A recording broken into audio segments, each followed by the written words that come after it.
আসসালামু আলাইকুম। আমাদের ছাদ বাগানে নতুন একটা শাকের সাথে আপনাদের পরিচয় করে দিই। এটা হচ্ছে সেঞ্চি শাক।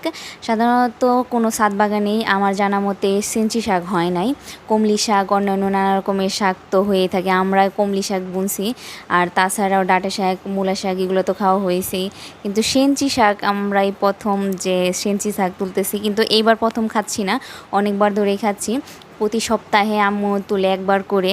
তো আম্মুকে বলছিলাম তুমি এবার উঠায়ও না, আমি একটা ভিডিও করব। কারণ সেঞ্চি শাক বা হেলেঞ্চা শাক আপনারা যেটাই বলেন না কেন, আমরা তো হেলেঞ্চা শাকই বেশি বলি। এই শাকটা আমার খাইতে খুব ভালো লাগে, আর যখন গ্রামে থাকতাম তখন তো প্রচুর পাওয়া যাইতো। এখানে আমাদের ছাদে মাটিতে অনেক সুন্দরভাবে হয়ে আছে, প্রত্যেকটা টবে টবে প্রায় হয়েছে।